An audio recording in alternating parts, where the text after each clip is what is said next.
Bismillahirrahmanirrahim. Alhamdulillah wassalatu wassalamu ala Rasulillah wa ala alihi wa sahbihi wa mawala wa ba'd.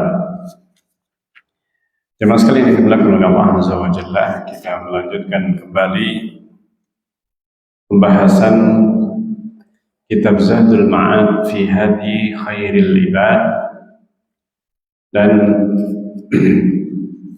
sebelumnya kita telah membahas tentang puasa hari Asyura, yang mana terdapat beberapa iskal yang disebutkan para ulama hingga terjadi perselisihan tentang puasa Asyura.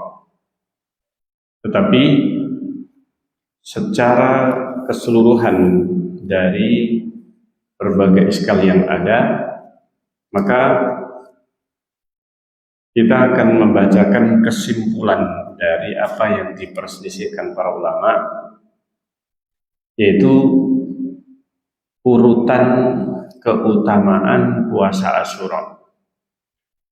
Dari pembahasan yang panjang, yang insya Allah kita akan melewati pembahasan perselisihan atau perdebatan ini, atau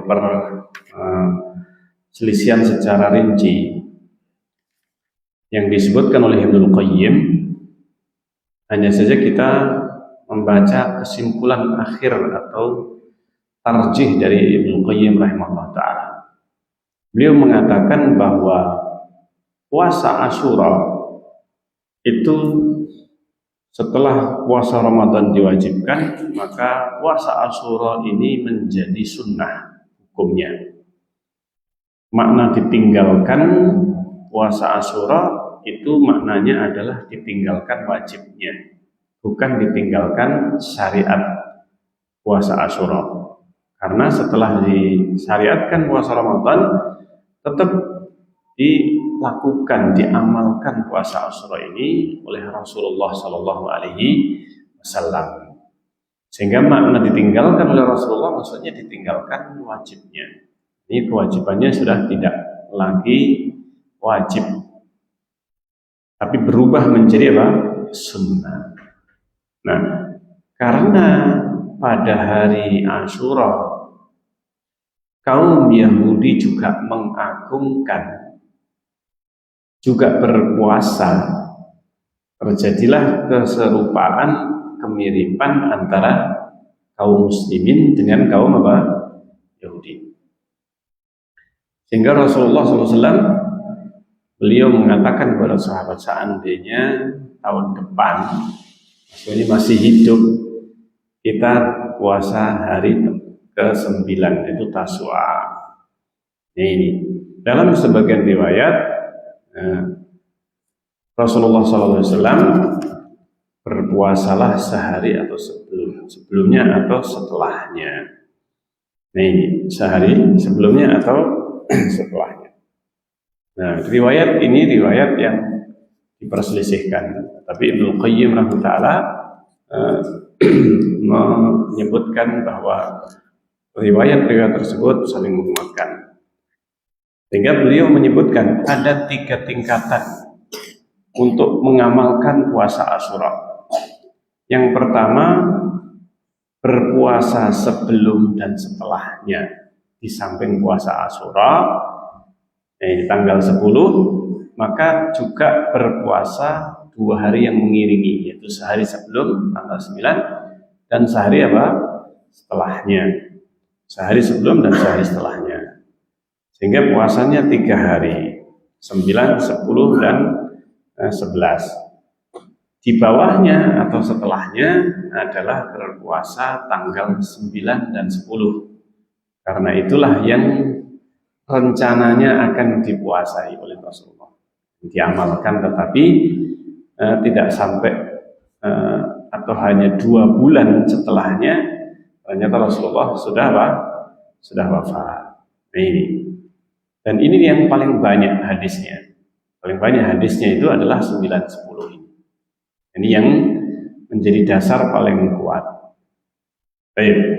Kalau paling lengkapnya, ini 9, 10 ditambah dengan apa? 11. Yang intinya menyelisihi, tujuannya kenapa? Sebelum atau setelahnya, tujuannya adalah menyelisihi kaum Yahudi. Yang mereka juga berpuasa tanggal 10 ini. Yang paling terakhir adalah berpuasa tanggal 10 saja. Tanggal 10 saja. Ini. Tetapi pendapat yang menyendirikan tanggal 9 hanya berdasarkan tahun depan kita akan puasa tanggal 9. Memahami bahwa tanggal 9 itu badal, pengganti tanggal 10 untuk menyelisih orang Yahudi. Tetapi pemahaman ini pemahaman yang marjuh. Pemahaman yang marjuh bahwa tanggal 9 itu pengganti tanggal 10. Yang rajih itu adalah tetap tanggal 10 itu puasa Asyura, tapi Rasulullah merencanakan tanggal 9-nya juga berpuasa, bukan mengganti tanggal 10 menjadi tanggal 9. Ini makna yang rajih, yang benar, itu bukan mengganti tanggal 10 ditinggalkan, kemudian tanggal 9-nya dipuasakan. Itu. Jadi ini yang paling rendah atau paling marjuh, pendapat paling marjuh adalah puasa tanggal 9 saja. Jadi 10-nya ditinggalkan, hanya taswa. Ini pendapat yang paling rendah. Nah, ada yang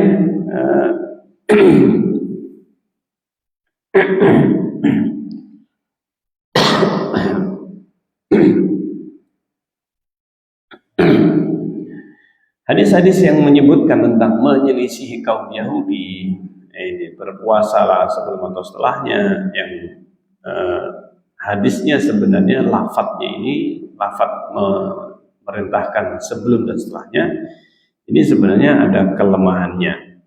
Ada kelemahannya. Puasa sebelum dan setelahnya. Sehingga pendapat yang paling sesuai dengan hadis Rasulullah SAW itu adalah tanggal 9 dan 10. Tanggal 9 dan 10. Ini yang paling pas dengan makna dari hadis-hadis yang sahih. Makna dari hadis-hadis yang sahih. Ini yang disebutkan oleh Ibnu Qayyim. Jadi Ibnu Qayyim mengurutkan paling bagus ya ditambah setelahnya juga dipuasai. Ini puasa sehari dan setelahnya, bukan atau tetapi ditambah. Ini 2 hari yang mengiringi tanggal 10, 9, 10 dan 11. Kemudian kita masuk kepada pembahasan yang berikutnya, itu puasa hari Arafah. Puasa hari Arafah. Dan ini salah satu di antara yang dijaga di dalam sunnah Rasulullah SAW. Puasa Arafah, Rasulullah SAW ketika pada hari Arafah bagi orang yang beribadah haji maka tidak disyariatkan berpuasa. Karena Rasulullah SAW pada tanggal 9 Dzulhijjah ketika haji wada, beliau berbuka, artinya tidak berpuasa pada tanggal 9 tersebut. Dan itu diriwayatkan dalam Sahih Bukhari dan Muslim. Sahih Bukhari dan Muslim, di mana Ummul Fadl bin Haris mengatakan syakkan nas yauma Arafah fi shaumin Nabi. Orang-orang ragu dengan puasa hari Arafah karena Nabi sedang di Arafah. Nah, ketika itu faba'astu ilan Nabi sallallahu alaihi wasallam bi syarabin fasyaribahu. Saya pun mengirim minuman dihadiahkan atau diberikan kepada Nabi. Titip, pengen tahu Rasulullah puasa atau tidak. Nah, ini caranya sahabat. Caranya sahabat untuk mengetahui ini puasa atau tidak Rasulullah SAW. Maka dikirimlah minuman. Nah, ini minuman oleh Ummul Fadl bintul Haris. Dikirim. Saya saya kirim, saya titipkan kepada seseorang untuk memberikan kepada Rasulullah SAW minuman. Fasyaribahu. Ternyata Rasulullah meminumnya. Tapi Rasulullah tidak puasa ketika hari Arafah dan sedang wukuf di Arafah. Rasulullah meminumnya. Berarti Rasulullah tidak puasa pada saat haji atau pada saat wukuf di Arafah. Ini sehingga tidak disyariatkan untuk berpuasa pada hari itu. Nah, ini bagi yang sedang wukuf. Sehingga disyariatkan puasa Arafah bagi yang tidak sedang wukuf di Arafah, bagi yang tidak sedang ibadah haji. Karena semua jamaah ibadah haji, mereka semuanya wukuf di Arafah tanggal 9. Ketika Rasulullah tidak puasa pada hari itu, dalam keadaan Rasulullah sedang ihram, sedang berwukuf di Arafah, berarti perbuatan Rasulullah ini menjadi salah satu hujjah yang menunjukkan bahwa bagi yang sedang wukuf tidak disyariatkan untuk berpuasa. Nah, ini karena Rasulullah hajinya cuma sekali saja, dan Rasulullah adalah teladan terbaik. Rasulullah adalah teladan terbaik bagi siapapun yang beriman kepada Allah dan hari akhir. Karena itu ini menjadi hujjah ketika Rasulullah hanya haji sekali dalam Islam, maksudnya setelah hijrah ke Madinah. Nah, maka itu menunjukkan pilihan Rasulullah yang cuma sekali kesempatan dan Rasulullah memilih tidak puasa. Berarti ini adalah merupakan sunnah fi'liyah, perbuatan Nabi SAW. Kemudian diriwayatkan memang dalam satu riwayat hadis yang diriwayatkan oleh ahli sunan bahwa Rasulullah melarang bagi yang sedang wukuf di Arafah untuk puasa Arafah. Tetapi hadis ini sanadnya lemah. Hadis Abu Hurairah radhiyallahu anhu sanadnya lemah karena di dalamnya ada perawi yang bernama Mahdi Al-Hajiri. Perawi ini adalah perawi yang majhul, yang tidak dikenal, sehingga riwayatnya riwayat yang dhaif, tidak bisa diamalkan. Nah, kemudian sahih dari Nabi SAW bahwa beliau menyebutkan puasa hari Arafah itu bisa menghapus dosa-dosa setahun yang lalu dan yang akan datang, 2 tahun. Setahun yang lalu dan setahun yang akan datang. Yauman sanah al-madiyah wal baqiyah. Ini yang diriwayatkan oleh Imam Muslim dari Abu Qatadah radhiyallahu anhu. Ini hadisnya. Shaum yaum Arafah tukaffiru sanat al-madiyah wal baqiyah. Puasa hari Arafah itu bisa menghapus dosa-dosa setahun sebelumnya dan sampai setahun setelahnya. Dan dosa yang dimaksudkan ini dosa kecil, bukan dosa besar. Adapun dosa besar maka melazimkan taubat, harus bertobat dari dosa besar. Adapun dosa kecil kadang orang tidak merasa, ini tidak sadar melakukannya, tidak sengaja dan sebagainya, lupa. Maka dosa-dosa kecil itu dihapus dengan amalan-amalan ini. Dihapus dengan amalan yang dimaksudkan di sini, menghapus dosa sebelumnya, setahun setelahnya. Ini semuanya dosa kecil. Ini bukan dosa besar. Adapun dosa besar maka diampuni dengan bertobat. Kalau orang belum sempat tobat mati dari dosa besar, maka ada kemungkinannya masih mendapatkan syafaat. Masih ada kemungkinan dapat apa? Syafaat. Atau amalan-amalan yang menghapus dosa-dosa kecil ini. Amalan seseorang dia sendiri menghapus dosa-dosa kecilnya sendiri. Ini bisa jadi terhapus dengannya. Nah, kemudian ada beberapa hikmah kenapa Rasulullah berbuka pada hari Arafah, di Arafah. Di antaranya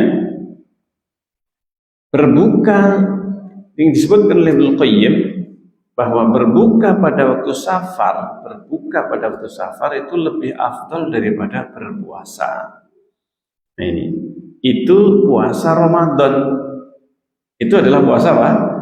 Puasa Ramadan. Apalagi puasa sunnah. Arafah puasa sunnah.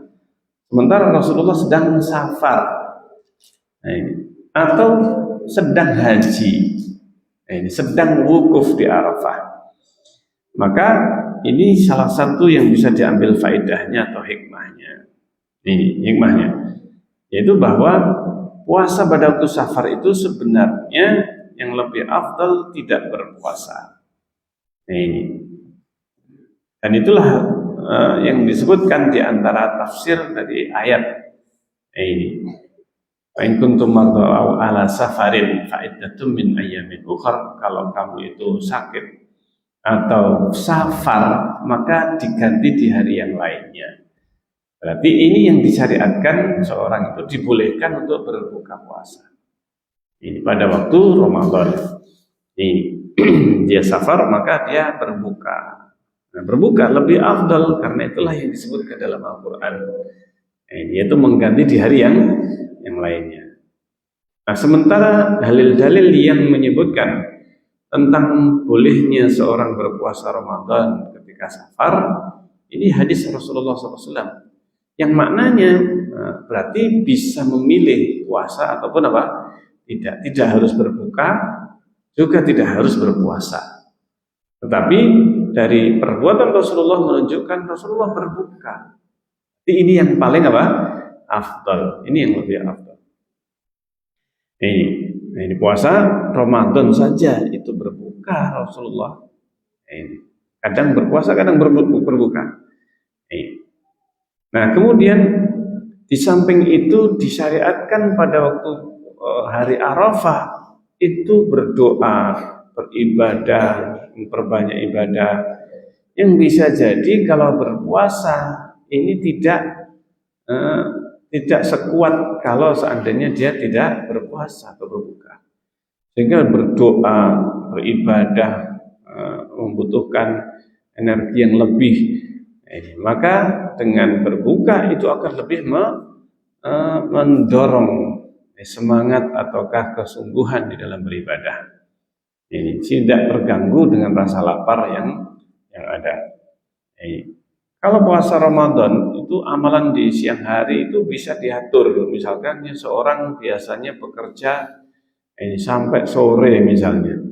Nah, ketika puasa Ramadan sudah dia bisa mengaturnya. Nah, berbeda dengan ketika haji, hari Arafah itu keutamaan sehari penuh puasa Arafah itu sehari penuh ibadah di padang Arafah ini membutuhkan energi yang tidak sedikit. Sehingga ketika berpuasa ini bisa mempengaruhi dia di dalam beribadah. Ini di wukuf di Arafah ini. Baik, jadi itu di antaranya bahwa pada hari Arafah ketika Rasulullah haji wada itu disebutkan adalah hari Jumat. Hari apa? Hari Jumat. Ketika itu hari Jumat. Ini Rasulullah melarang menyendirikan puasa pada hari Jumat kecuali wajib. Kecuali puasa apa? Yang wajib itu apa? Ramadan. Yang kedua nadar. Ya. Atau kafaroh nadar. Kafaroh apa? Nadar. Yang jelas puasanya puasa wajib. Maka ini tiga-tiganya puasa wajib. Ini mengqadha puasa. Mengqadha apa? Puasa. Ini beberapa puasa yang wajib. Sehingga ketika hari Jumat, maka Rasulullah juga menyebutkan larangan menyendirikan hari Jumat. Kalau puasa sebelum atau setelahnya boleh. Ini. Jadi larangannya jelas, larangan hari Jumat. Jadi seperti larangan menyendirikan puasa hari Jumat, maka demikian juga berarti yang lebih afdal adalah mengiringinya. Sementara orang yang beribadah haji ini mereka butuh energi, apalagi tanggal 9, tanggal apa? Atau tanggal 8 hari Tarwiyah. Maka berbuka di sini yang dilakukan Rasulullah lebih afdal. Lebih apa? Lebih afdal. Apalagi ketika itu hari Jumat dan kondisi di Arafah ini, padang Arafah ini sangat panas. Sangat panas. Ini. Baik. Nah, Rasulullah ingin menampakkan bahwa pada hari Jumat itu hendaknya tidak berpuasa untuk menguatkan bahwa hari Jumat itu dikhususkan berpuasa ini adalah dilarang. Baik itu larangannya sifatnya haram ataukah makruh saja, tidak sampai haram ini. Maka mengkhususkan puasa hari Jumat itu tidak dibolehkan atau ditinggalkan. La tasumu yaumal jum'ah. Jangan puasa hari Jumat kecuali sebelum atau dan setelahnya. Artinya mengiringi dengan sehari atau setelahnya. Sebelum atau setelahnya. Baik. Nah, disebutkan oleh Syekhul Islam Ibnu Taimiyah, kata Ibnu Qayyim, bahwa orang yang sedang wukuf di Arafah, dia sebenarnya sedang berhari raya. Ini karena hari Arafah itu hari raya. Umar bin Khattab ketika ada orang Yahudi, Umar bin Khattab mendengar ada orang Yahudi memperbincangkan tentang hari Arafah, ayat yang turun pada hari Arafah, yaitu al-yauma akmaltu lakum dinakum. Hari ini aku sempurnakan agamamu untuk kalian. Ketika itu orang Yahudi mendengar ayat ini, ketika Allah berfirman hari ini aku sempurnakan agamamu, ini sampai kemudian raditu lakum Islam Madinah, aku itu Islam jadi agama. Ini ba'abtu alaikum nikmati wa raditu lakum Islam Madinah. Maka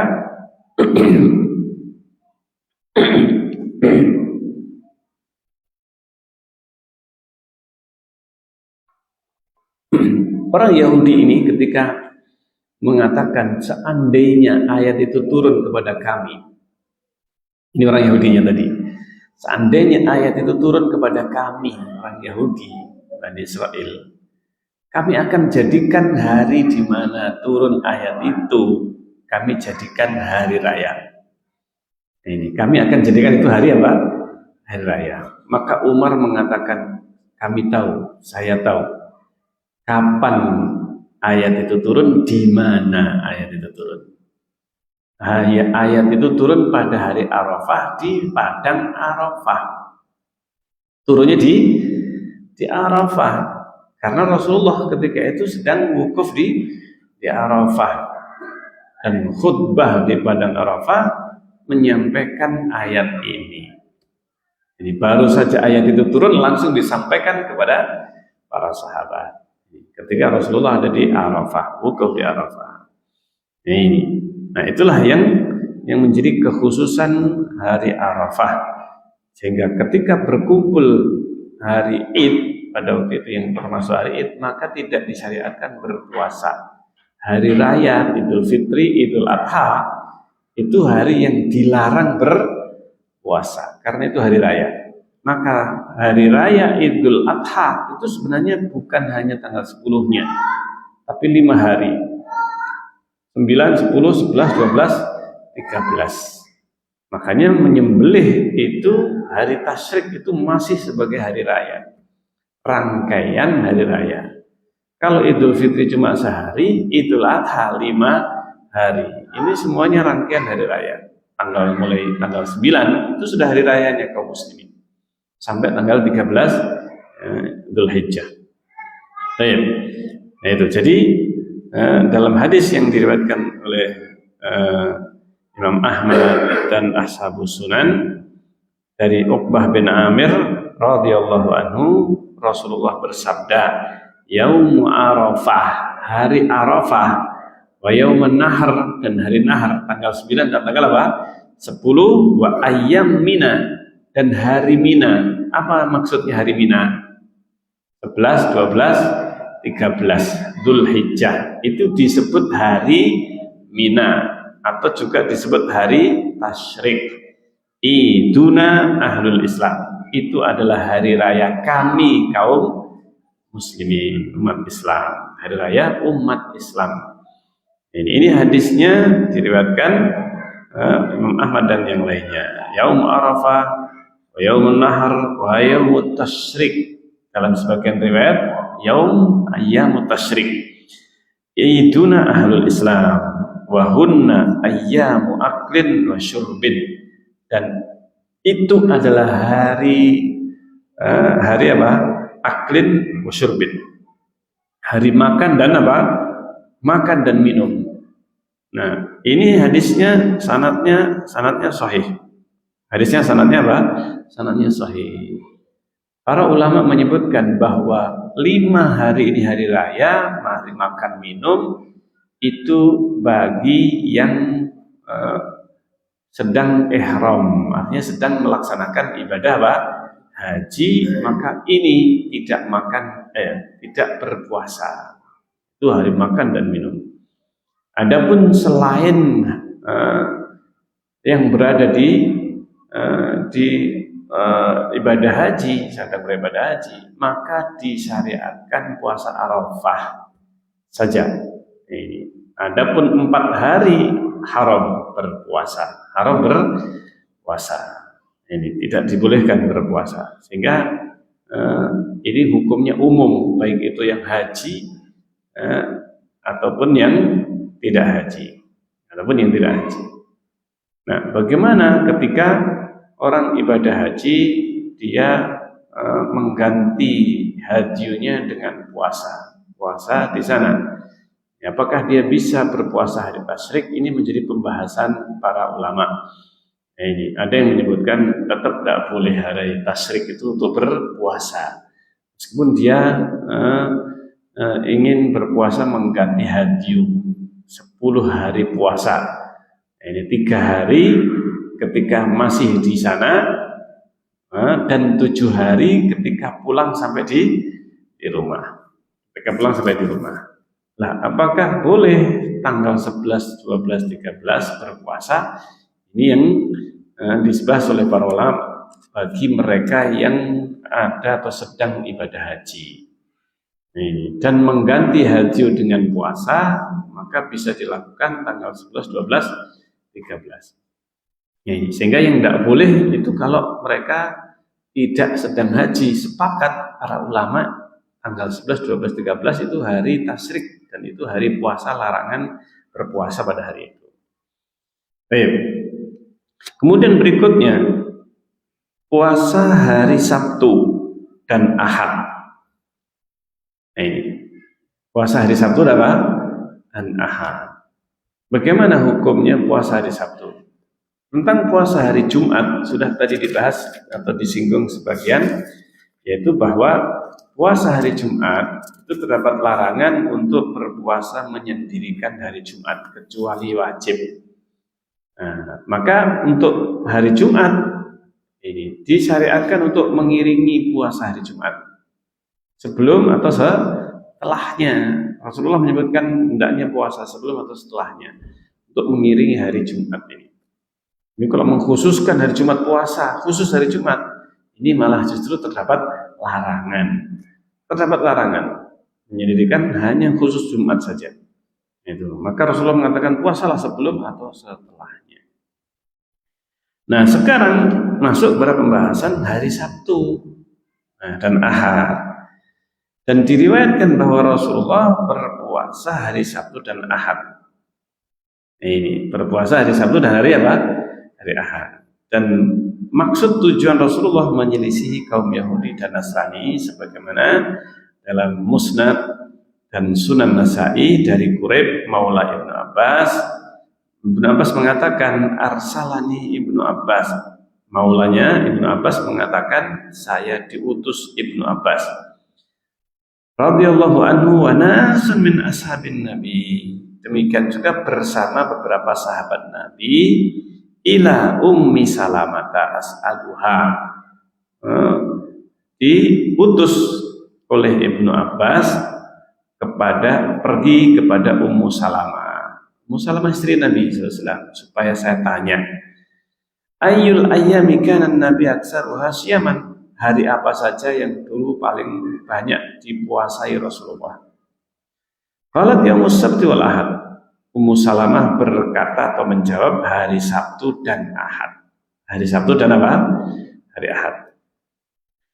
Dan mengatakan innahuma idun lil musyrikin fa ana uhibbu an ukhalifahum.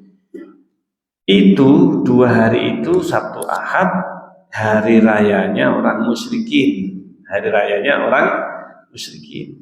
Makanya kita ini ketika libur hari Sabtu Ahad itu sebenarnya mengikuti kebiasaannya mereka kaum apa?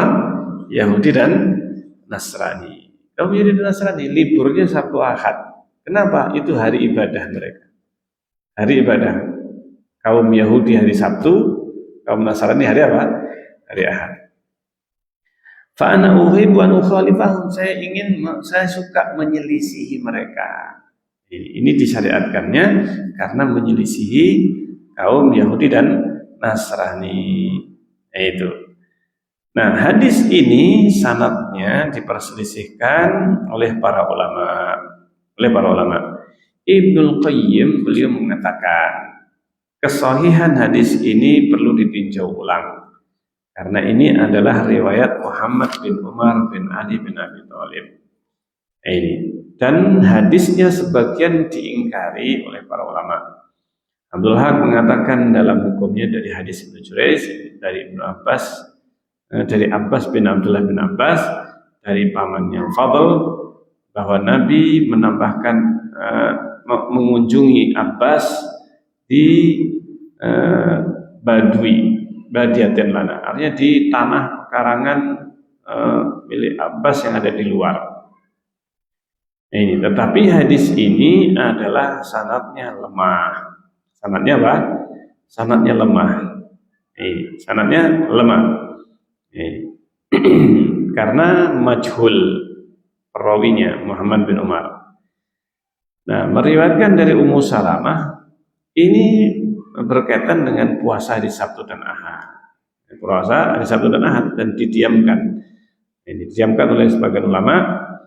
Sementara perawinya Muhammad bin Umar tidak dikenal, majhul. Ini majhul. Yang meriwayatkan juga dari Muhammad ini adalah anaknya Abdullah. Abdullah juga majhul. Dua-duanya bapak dan anak ini soalnya adalah apa?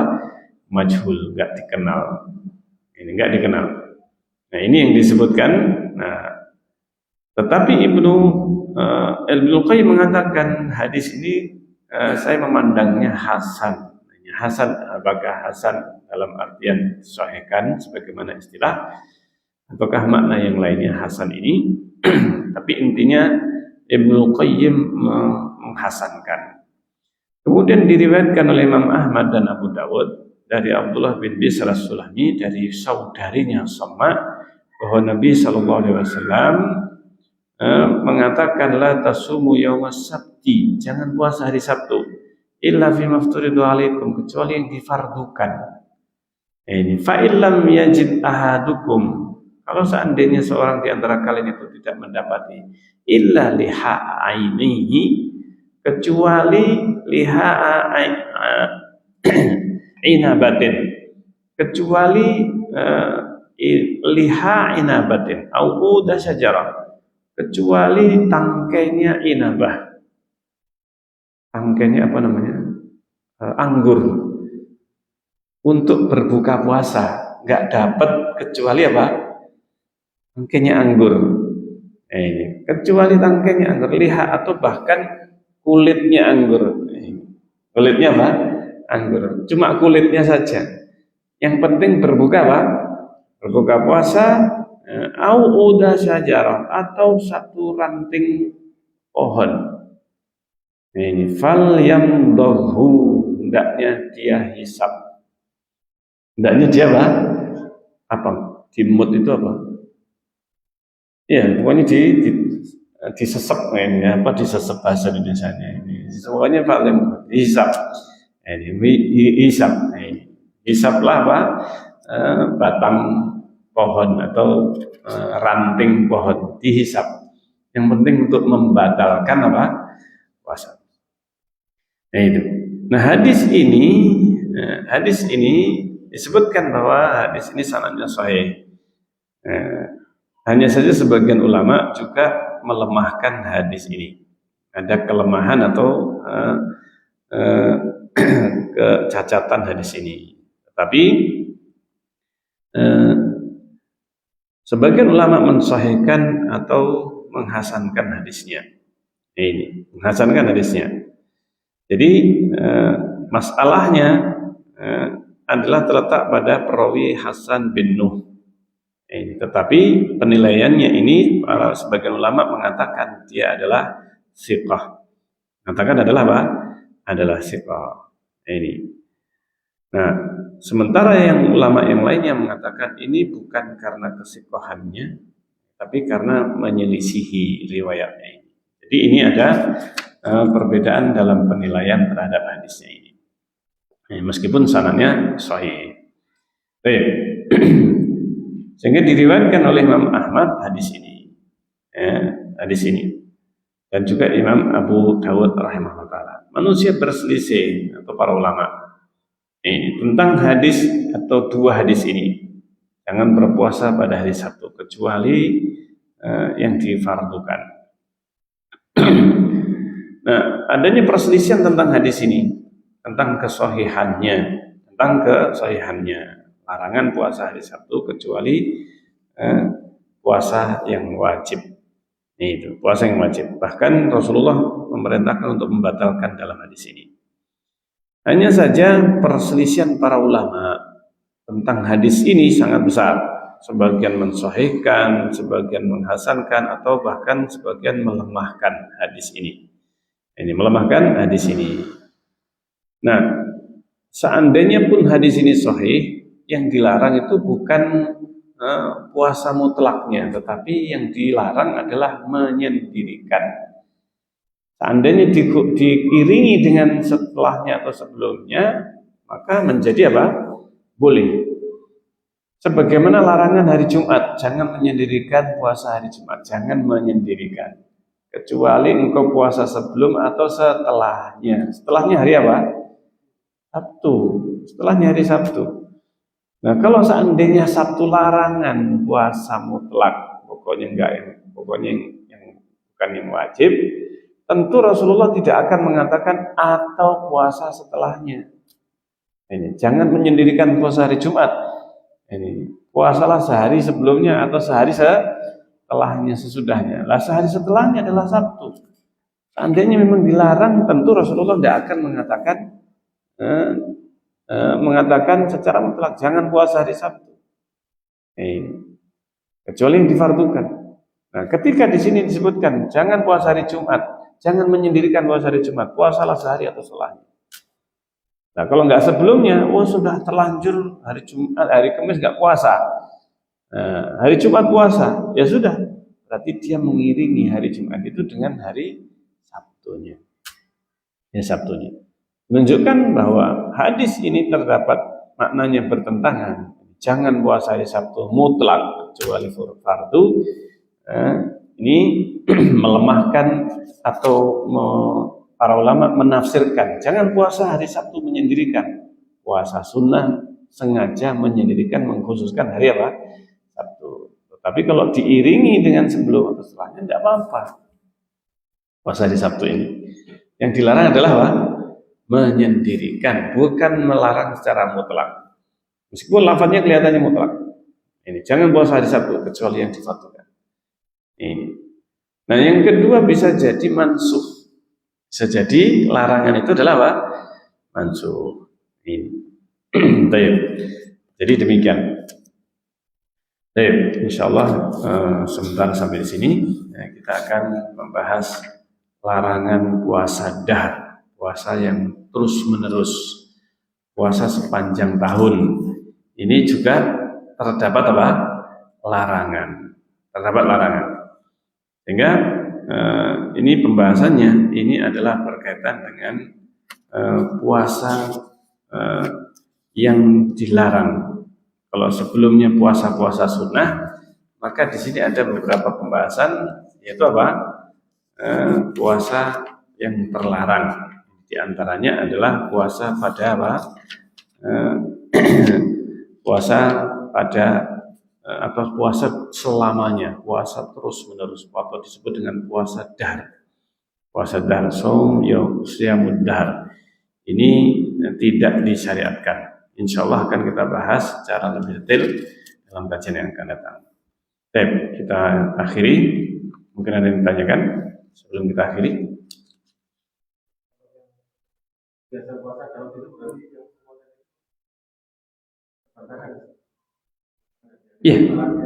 ya, salah satu yang melemahkan hadis yang mutlak larangan hari Sabtu. Nah, ini para ulama memang berselisih tentang kesahihan hadis ini. Nah, Syekh Al-Albani termasuk yang mensahihkan. Syekh Al-Albani termasuk yang apa? Mensahihkan hadis ini. Nah, memang ada perbincangan panjang tentang hadis ini. Sebagian ulama melemahkan, sebagian ulama mensahihkan seperti Syekh Al-Albani dirajikan Syekh Al-Albani. Tetapi dengan adanya puasa Daud, sehari puasa, sehari apa? Tidak berpuasa, maka semakin melemahkan makna mutlaknya, melemahkan makna apa? Makna mutlak. Makna mutlak itu apa? Pokoknya tidak boleh puasa hari apa? Sabtu secara mutlak kecuali puasa wajib. Ini puasa wajib, nadar, puasa Ramadan, puasa kafarah. Ini kafarah 2 bulan berturut-turut misalnya ya. Kafarahnya orang yang mendatangi istrinya di bulan Ramadan. Terus kafarahnya. Ini wajib. Ya, ini. Sehingga salah satu yang melemahkan makna dari kemutlakan larangan puasa hari apa? Sabtu, ada beberapa hadis. Di antaranya yang menjadikan para ulama menafsirkan larangan puasa hari Sabtu itu kalau mengkhususkan dan menyendirikan. Seperti halnya larangan menyendirikan hari apa? Jumat. Rasulullah mengatakan kecuali engkau puasa sebelum atau setelahnya. Nah, setelah Jumat berarti apa? Sabtu. Seandainya dilarang mutlak, tentu Rasulullah akan menjelaskan kecuali puasa sebelumnya, tidak akan menambahkan atau setelahnya. Ketika Rasulullah menambahkan atau setelahnya, puasalah sehari sebelumnya atau setelahnya. Yang setelahnya Rasulullah masa nggak tahu hari Sabtu? Iya kan? Jelas Rasulullah ketika melarang jangan puasa hari Sabtu, sementara Rasulullah melarang menyendirikan hari Jumat kecuali sebelumnya atau setelahnya. Kalau seandainya pilihannya hanya sebelumnya, tentu Rasulullah tidak perlu mengatakan atau setelahnya, karena setelahnya jelas Sabtu dan jelas dilarang oleh Rasulullah secara mutlak. Ini kalau seandainya demikian, maka larangannya itu menyendirikan. Ini yang pertama. Larangannya hari Sabtu itu juga apa? Seperti hari Jumat menyendirikan. Nah, kalau puasa Daud berarti bukan menyendirikan. Nah, ini yang tidak boleh kalau khusus hari apa? Sabtu saja. Nah, yang boleh puasa Daud atau puasa Jumat Sabtu. Nah, ini. Atau mungkin Sabtu bersama dengan apa? Ahad. Sebagaimana juga dinukil Rasulullah banyak melakukan puasa itu Sabtu Ahad. Apalagi Rasulullah mempuasai. Ini meskipun riwayatnya ini juga terjadi perselisihan tentang puasa hari Sabtu dan Ahad. Jadi sanadnya ini yang sebagian ulama mensahihkan hadis tentang puasa Sabtu Ahad. Ini karena Rasulullah puasa Sabtu Ahad dan ditanya Ummu Salamah ketika ditanya tentang puasa paling banyak dilakukan Rasulullah, dijawab Sabtu Ahad. Dijawab apa? Sabtu Ahad. Dan Rasulullah mengatakan itu hari rayanya orang musyrikin, aku ingin menyelisihi mereka. Ingin menyelisihi apa? Mereka. Itu.